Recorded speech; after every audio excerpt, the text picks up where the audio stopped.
Students across South Africa are picking up a Frisbee and taking to an open field near them. And with minimal equipment required, it's no wonder why the sport is on the rise. For ultimate Frisbee, all you need is a disc and some space and maybe some cones, but those can be shoes.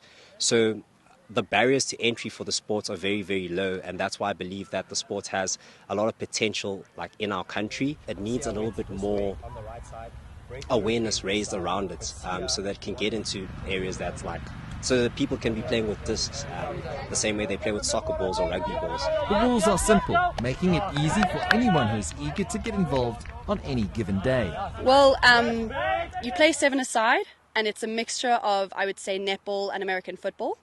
And it's a lot of running, a lot of sprinting, and it's a lot of communication between the team and really trying to work the disc up the field and then scoring in an end zone like in American football.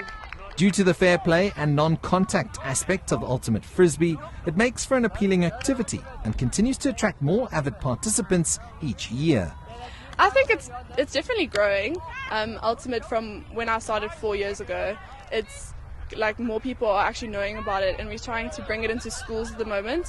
So we're trying to get high schools. There's often people from here coaching at schools, especially in the Johannesburg and the Cape Town region.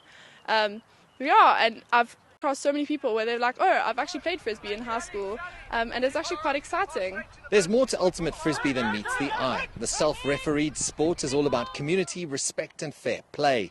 The intense battles on the field lead to dialogue and friendship off of it.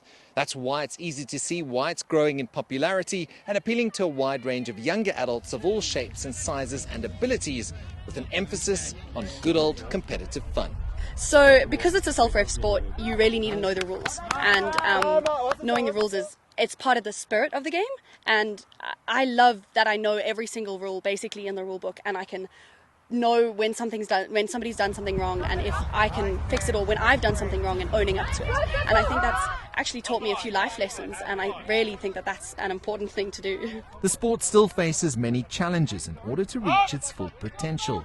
Most players fund their own travel costs to get to tournaments. Availability of fields remains an obstacle, but with enough awareness around the sport that dates back to the 1960s, there's no reason why the non-contact sport can expand further and continue to bring players an activity that tests their fitness, hand-eye coordination and provides camaraderie that is second to none. CS Duplessis, CGTN, Pretoria.